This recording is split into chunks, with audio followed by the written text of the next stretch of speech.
Gempa bumi menerjang Kabupaten Cianjur 21 November 2022. Gempa dengan kekuatan magnitudo 5,6 merenggut nyawa lebih dari 300 orang dan membuat ribuan penduduk tinggal di pengungsian.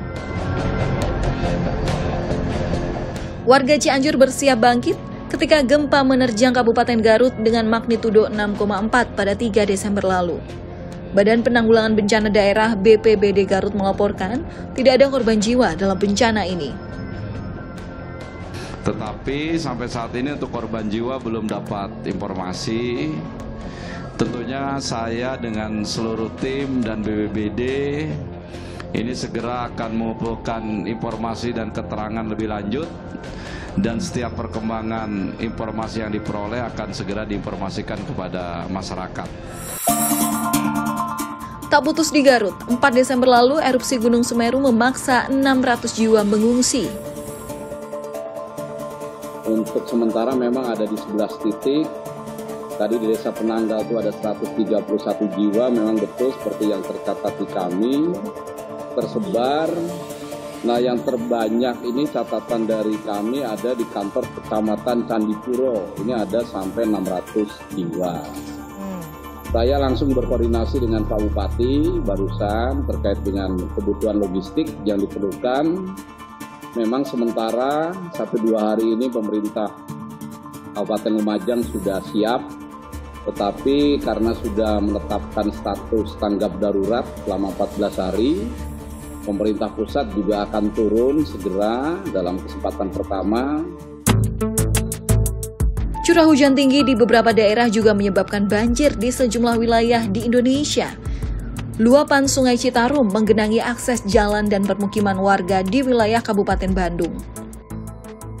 Beberapa daerah bersiap melakukan penanggulangan terhadap potensi bencana yang mungkin terjadi.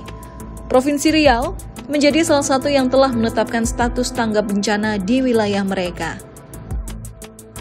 Status ini berlaku mulai dari tanggal 1 Desember sampai dengan 31 Desember 2022.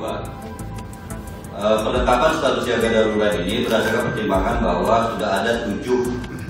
Ada perkembangan, kalau kemarin 5, ini sekarang sudah ada 7 kabupaten kota yang telah menetapkan status darurat bencana banjir dan longsor.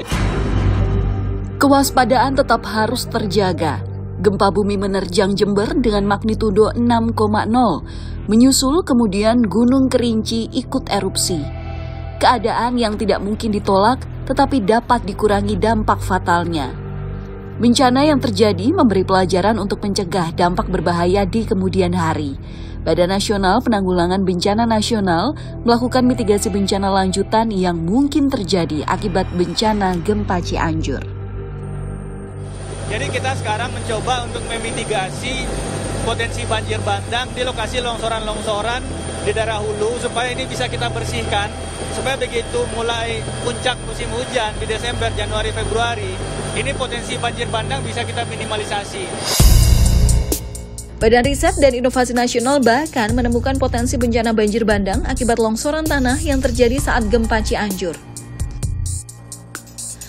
Di sini yang menarik gempa Cianjur itu walaupun gempanya magnitudonya 5,6 tetapi dia menimbulkan cascading risk, longsor-longsor, beberapa titik longsor yang kemudian titik longsor ini nantinya juga bisa memicu terjadinya banjir bandang, artinya cascading risknya cukup signifikan. Nah, dari gempa yang terjadi, yang pertama gempa Cianjur itu dia terletaknya ternyata agak bergeser dari sesar Cimandiri. Jadi saat ini kita ada tim yang sedang dideploy untuk melakukan investigasi sumber gempa Cianjur atau sesar Cianjur. Kita belum memberikan nama, itu sedang kita investigasi, dan dari udara tadi juga bisa tampak beberapa morfologi yang mungkin bisa mendukung investigasi lebih lanjut untuk memetakan sumber dari sesar Cianjur ini. BMKG mengemukakan masyarakat dapat melakukan mitigasi bencana mandiri untuk menghindari dampak fatal potensi bencana. Mitigasi mandiri yang dapat mengurangi dampak fatal ketika bencana terjadi.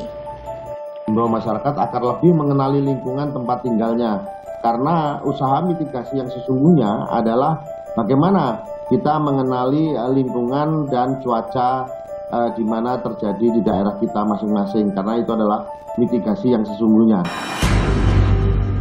Hampir tidak mungkin mencegah bencana alam terjadi. Manusia dengan kemampuan penguasaan ilmu dan teknologi hanya mampu mendeteksi potensi bencana dan melakukan mitigasi dalam upaya mengurangi dampak fatal ketika bencana terjadi. Alam akan selalu menyeimbangkan diri. Manusia menjadi bagian semesta yang harus mampu menjaga keseimbangan itu.